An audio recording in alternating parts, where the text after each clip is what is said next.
Jed York came out today recently and said that it's conceivable that Trey Lance could sit for 2 years, as in not start until 2023. Do you buy or sell that? Like, is there any world where Trey Lance sits for 2 years? I don't understand why that anybody would buy that, because for me, and this is something that we discussed pre-draft, is the move that was made was very specific to ending, like the draft picks were the ones that they could give up that lasted to the end of their contract. So basically it's live or die with whomever they pick. So if you're sitting a guy for 2 years, you're really giving yourself like 1 year to prove that you made the right pick before they have to decide maybe if you're still the quarterback of the team or the coach of the team or whatnot. So I don't really think that sounds legitimate. I really think it's just more about this, make Jimmy feel comfortable, make him seem like he is a guy that could lead your team so that, we could trade him when the time comes. Yeah, I'm selling this. I don't think there's any way that he would be the starter. They'd want him to be the starter in 2 years. You don't make this kind of a move if you're expecting the guy that is your incumbent to be your starter for the next 2 years. I don't see a team doing that. I think this move is the Jed York. It's all part of – there's been some really interesting things going on around the 49ers for the last couple of weeks. If you date back, all this whole offseason, it's all been about Garoppolo. We expect Garoppolo to be part of our offense moving forward. And then you have the pre-draft press conference, and you have Kyle Shanahan coming out and basically making it very clear that Jimmy Garoppolo doesn't seem to be in their plans.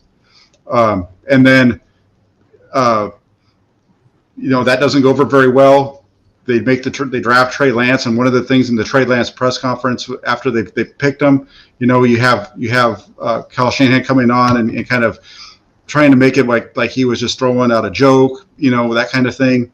And everybody kind of lets it go until yesterday, and you see Trey Lance or you see Jimmy Garoppolo. What's he doing? He's out on this press tour, hitting all these different radio stations and talking to people, trying to sell himself as a team first guy.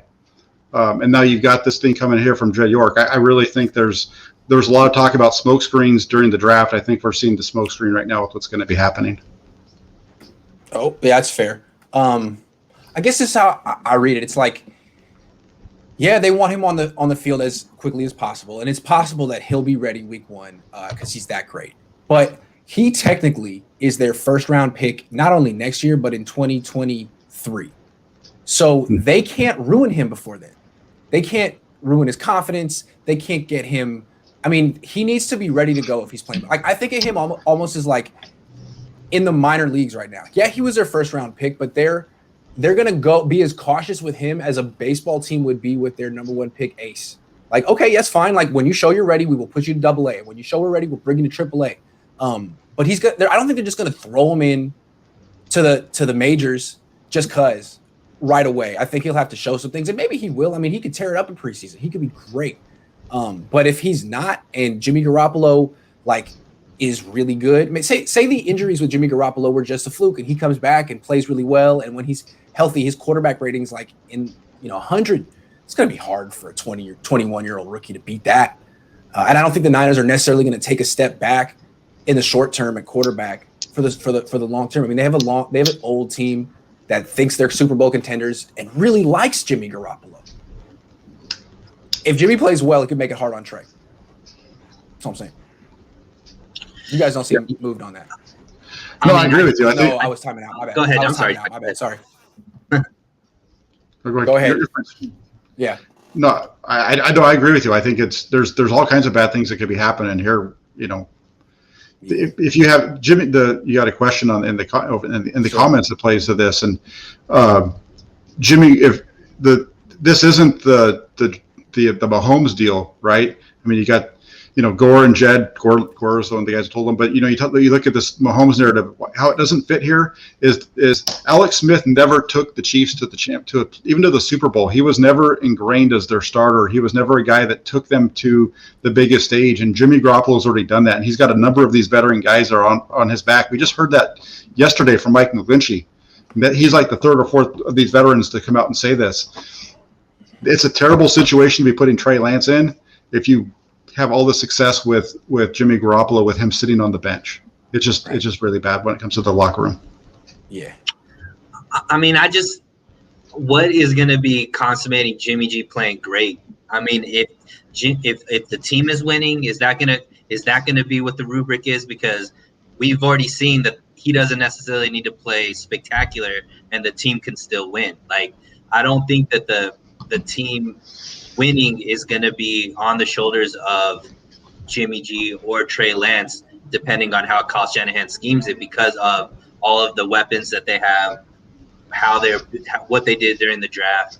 You know, you guys just broke down Trey Sermon. He looks like he's going to be a rock star. So, like, I just don't know, like, is this going to be like a Miami situation where Fitzpatrick was actually doing pretty well with Miami, and then after the bye, they still started Tua just because they need to go with the guy that they drafted in the first round? Like, I don't know.